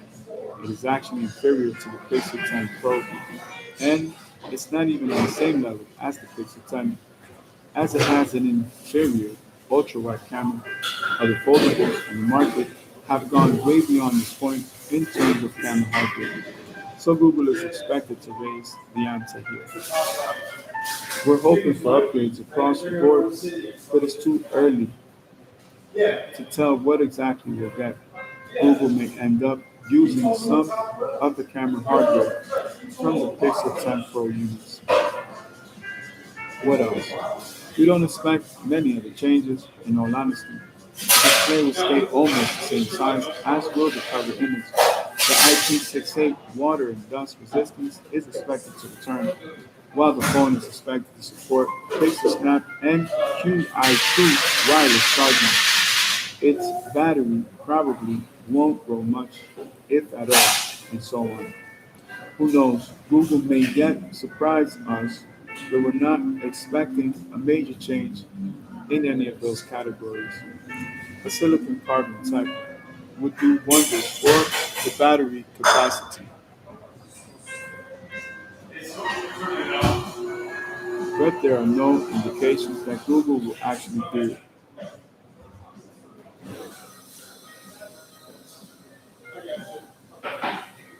Pricing and launch timeframe.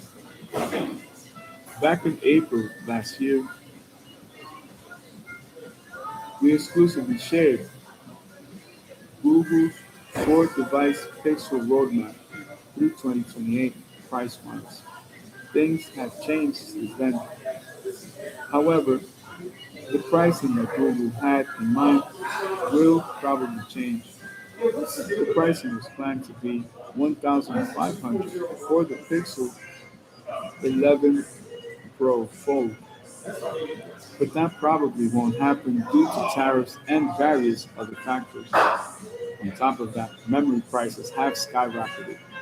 In other words, the price of this device is still a mystery, but we don't think it will be more affordable than the Pixel 10 Pro Fold. If anything, it may go above that $1,799 level. As a reminder, the Galaxy Z Fold 7 starts at $1,999. The all-new Motorola Razr Fold starts at €1,999 or $2,319, and so on.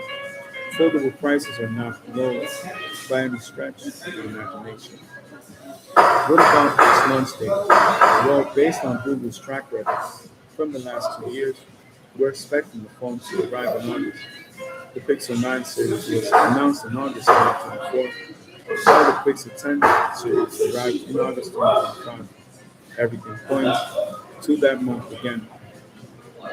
Though things may change, of course. Google used to announce its phones in September and October, and then switch to August. We'll see. For the time being, however, August is the launch month. The bottom line, the Google Pixel 11 Pro Fold design-wise will essentially be a thinner Pixel 10 Pro Fold with a redesigned camera bump. The overall dimensions will be basically the same. A new processor, the Google Tensor G6, is expected, but not many other changes under the hood. Its main, give me one second.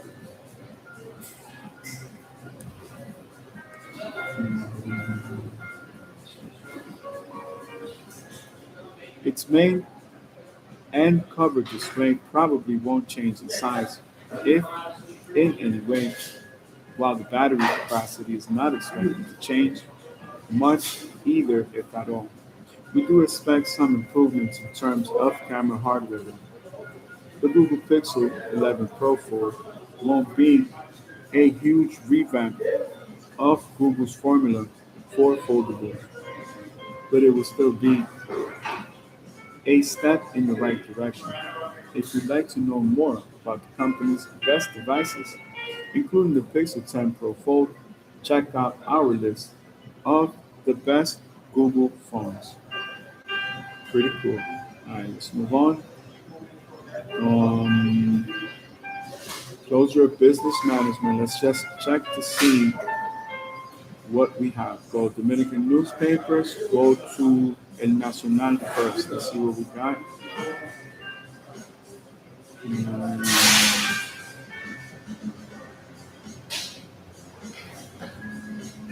Let's go sports.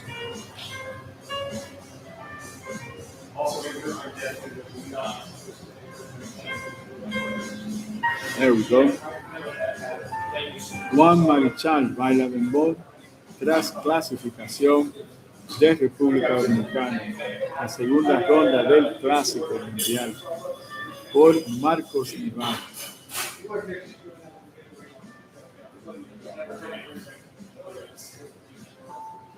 Saludo y gracias a Marcos Nival por escribir el artículo deportivo del día de hoy. Juan Marichal baila béisbol tras clasificación de RD a segunda ronda del Clásico Mundial, Miami. El legendario ex lanzador dominicano Juan Marichal celebró con entusiasmo la clasificación de la selección de República Dominicana a la segunda ronda del Clásico Mundial de Béisbol, al unirse a la fiesta del equipo dentro del clubhouse y hasta bailar un dembow junto a los jugadores de Venom One. El monstruo de Laguna Verde no dudó en seguir. Tatis Jr. se une al party jonronero con Grand Slam y bello luce imponente el triunfo de República Dominicana sobre Israel. El niño Fernando Tatis Jr. se unió a la fiesta jonronera con Grand Slam y Brian Bello lanzó 5 entradas con un jarabe de 7 ponches para ser claves en esta victoria 10-1 sobre Israel. Con el triunfo, República Dominicana clasificó a la segunda ronda en el grupo D. Onel Cruz también despachó cuadrangular solitario.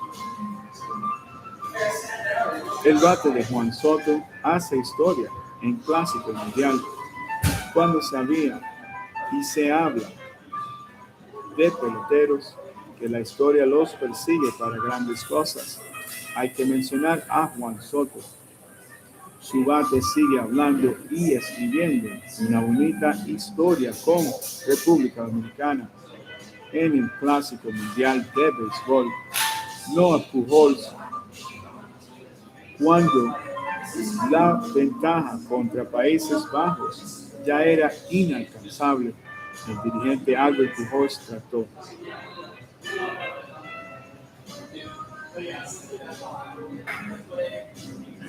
Un segundito porque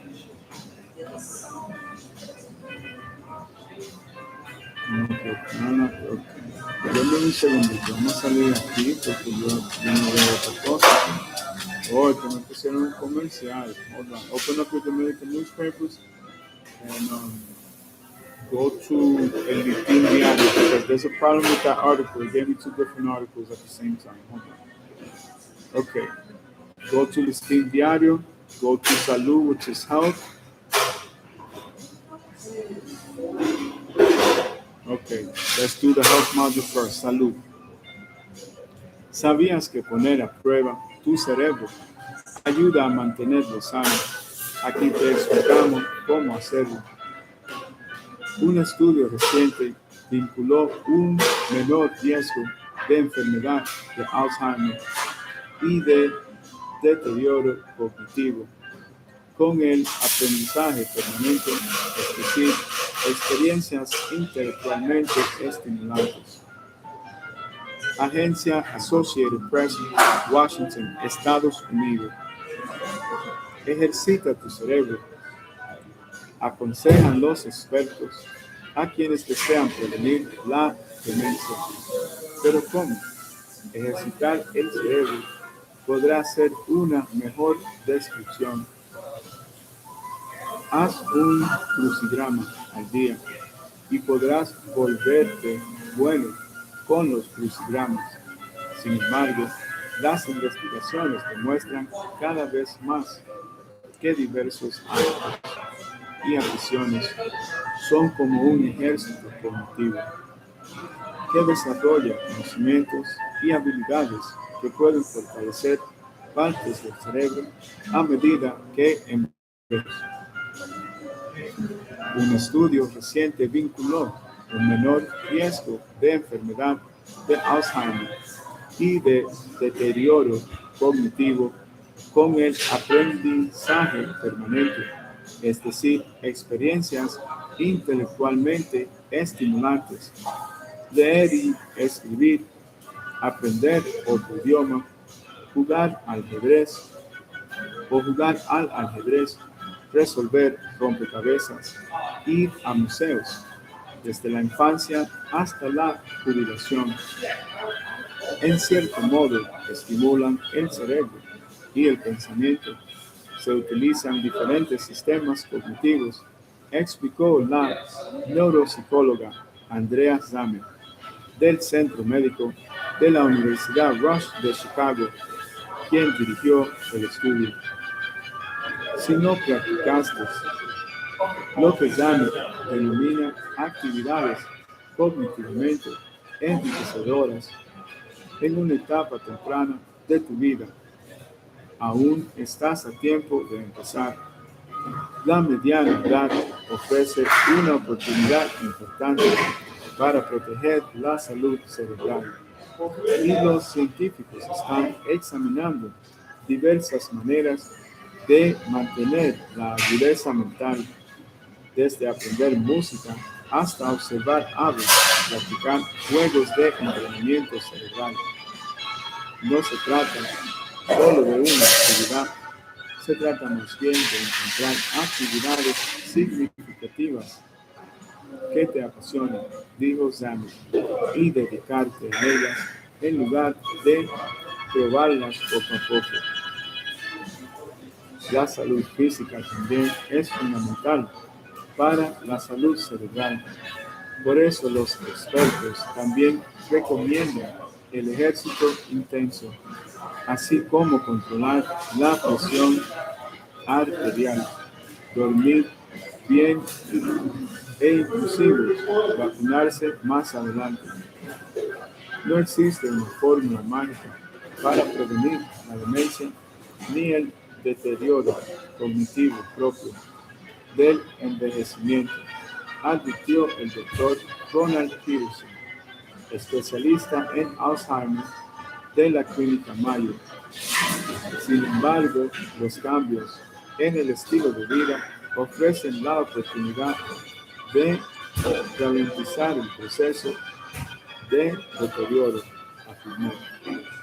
Desarrollar una reserva cognitiva puede proteger el cerebro del envejecimiento.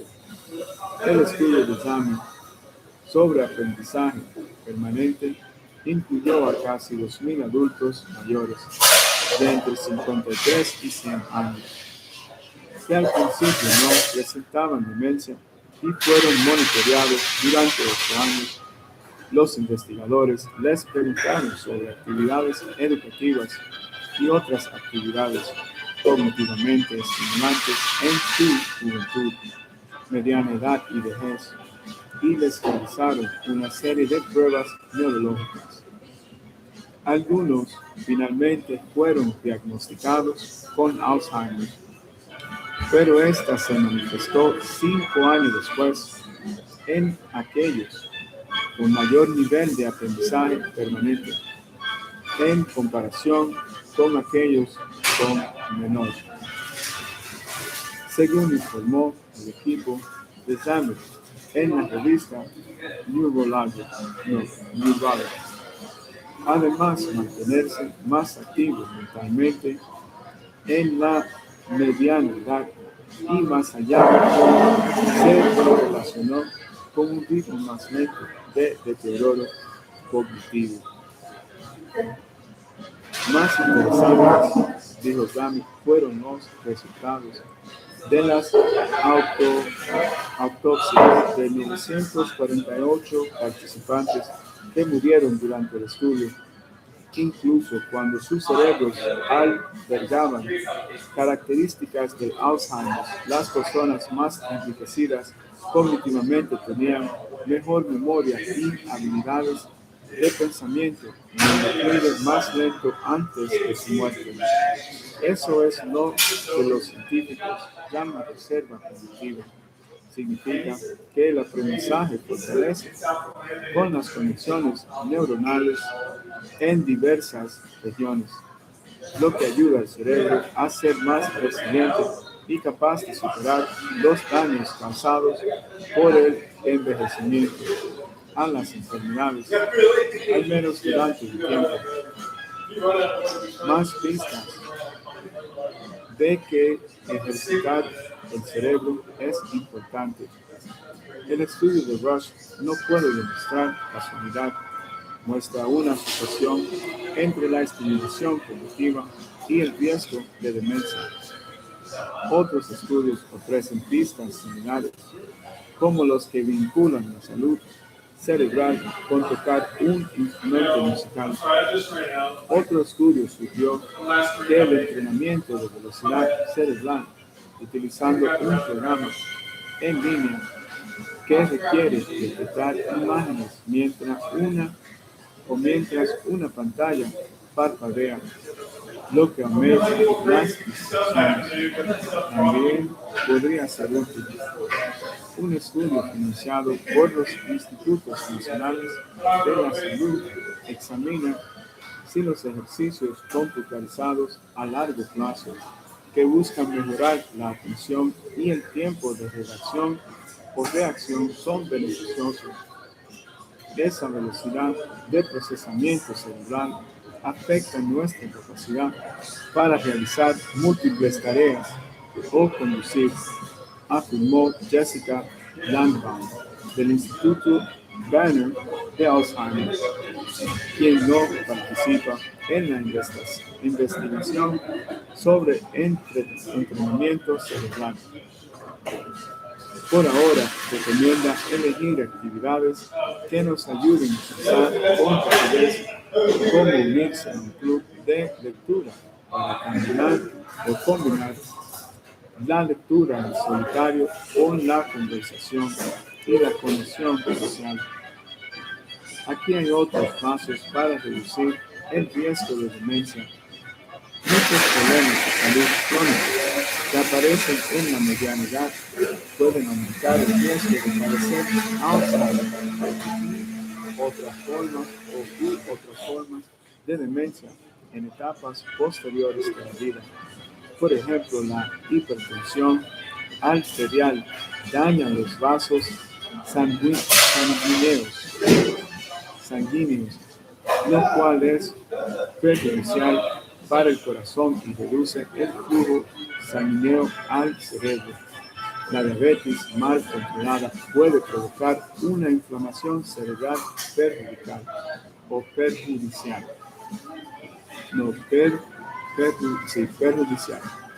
Esto significa que las recomendaciones clave para la salud del corazón: hacer ejercicio regularmente, comer muchas frutas y verduras, evitar la obesidad y controlar la diabetes, la presión arterial y el colesterol alto.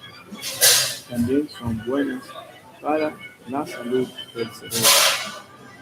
Un paso extra: vacúnese contra el herpes zóster. No solo tiene esa erupción increíblemente dolorosa, sino que cada vez más investigaciones demuestran que las personas vacunadas tienen un menor riesgo de desarrollar demencia.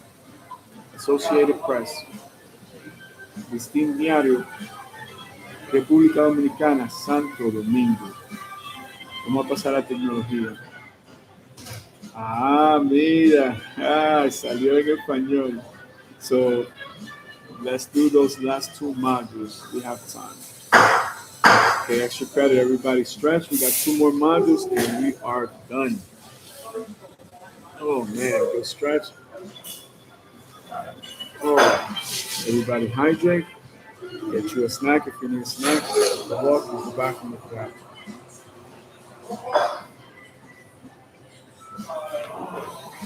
They should test start time 2 minutes, okay?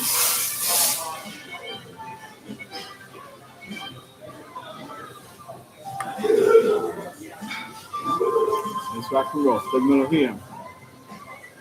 Apple lanza. Oh, that's the advertisement.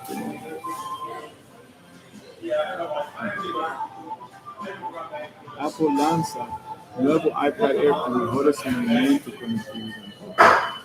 That's not it. It is this one. This is the last one. My apologies. Apple fija en $599 el nuevo precio de entrada para el iPhone 17e y el MacBook.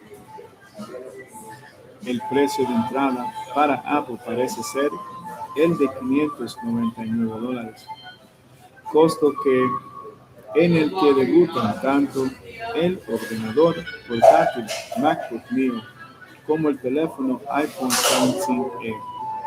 Agencia EFE, Nueva York, Estados Unidos. Listín Diario, República Dominicana. El precio de entrada para Apple parece ser de $599.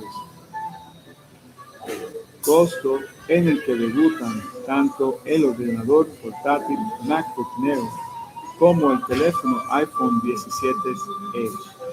Ambos productos anunciados esta semana y disponibles a partir del 11 de marzo.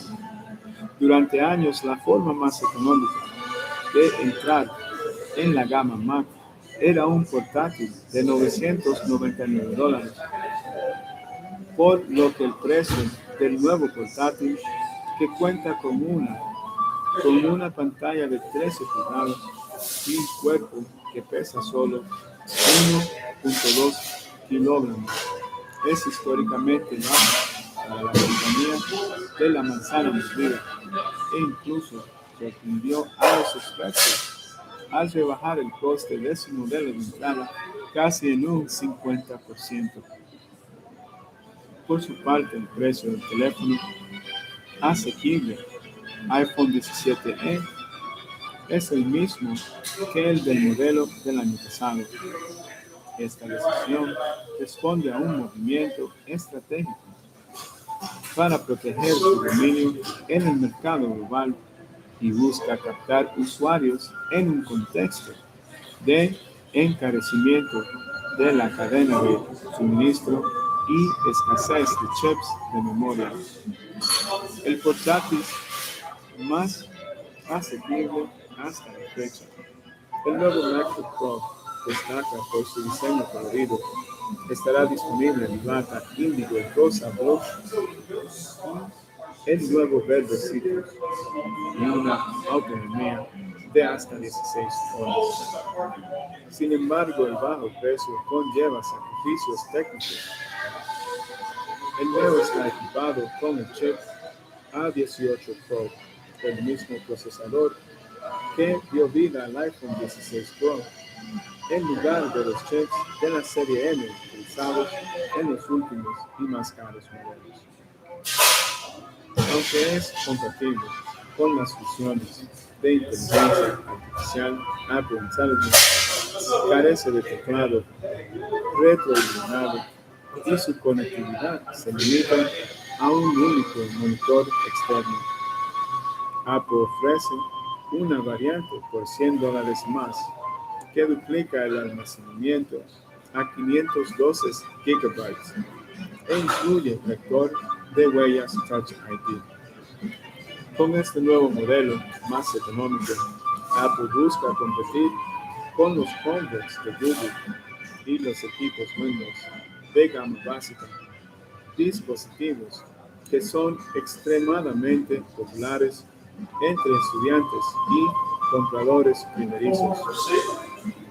Los ingresos de Mac cayeron casi un 7% hasta los $8.390 millones en el trimestre navideño respecto al año anterior, incluyendo las expectativas de los analistas de aproximadamente $9.000 millones en ventas. iPhone 17e y la inteligencia artificial. En el sector de la telefonía, el iPhone 17e hereda muchas características de su modelo predecesor, pero Apple ha integrado el nuevo chip A19, lo que garantiza un soporte de actualizaciones de software de hasta 7 años y lo convierte en el terminal más económico compatible con el ecosistema de inteligencia artificial de la marca. Entre las novedades físicas del 17E destacan la inclusión de la tecnología MagSafe para accesorios magnéticos, un cristal de pantalla más resistente y el salto a una capacidad mínima de 256 GB de almacenamiento, el doble que el modelo del año pasado. Este modelo competirá con el Pixel 10A de Google, que sale al mercado mañana por $499. Según datos de la consultora IDC, se espera que el mercado mundial de teléfonos inteligentes sufra este año su mayor caída histórica, con un descenso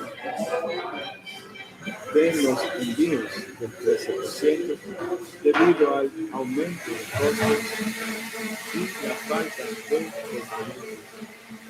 Entre los muchos anuncios que ha hecho Apple esta semana, también ha habido incrementos de precios en el segmento premium. Ejemplo de ellos son los nuevos MacBook Pro y Air anunciados simultáneamente el martes. El precio del MacBook Air subió $100. El modelo M5 de 13 pulgadas ahora parte de los $1.999, mientras que el de MacBook Pro de 16 pulgadas con M5 Max subió $400 hasta los $3,899. Esta es una tendencia que los analistas de Bernstein Research prevén que se traslade al próximo iPhone 8 Pro Max, cuyo costo de producción podría dispararse un 25% este otoño. Agencia EFE. Santo Domingo, República Dominicana, listing yard. We'll be right back. Let's get a quick prayer in. You guys ready? Thank you, Heavenly Father, for all the blessings in our lives. We thank you, Heavenly Father, for all the blessings in our lives. We worry not about what we don't have because we're in the process of getting it. And in that journey, everything we do is in your name. Amen. Amen. You have an amazing day today. And you conquer everything in your path and everything that you touch turn into solid gold bars and silver bars and beautiful and precious gemstones such as moissanite or laboratory-grown diamonds or any laboratory-grown gem. Always remember to dream big because dreams come true. It happened to me, and I know for a fact it's going to happen to you. We'll be right back. We're going to check on our churches and charities, back to the office, spend time with the family, reach out to our business partners and our loved ones. Then we have a rehearsal, and we have an interview, we have a business meeting, and we have a concert, and we got to get rested and do it all over again. First thing tomorrow morning. Peace out. Have a beautiful day. Dreams come true. And when we get back to the office, we're going to build the Corvette. It's getting a little dark, so I'll do the rest of the module for tonight, and I'll send you guys the link, and you guys just send everything right back. Peace out. You guys have the best teacher in the whole universe. God bless. Dreams come true.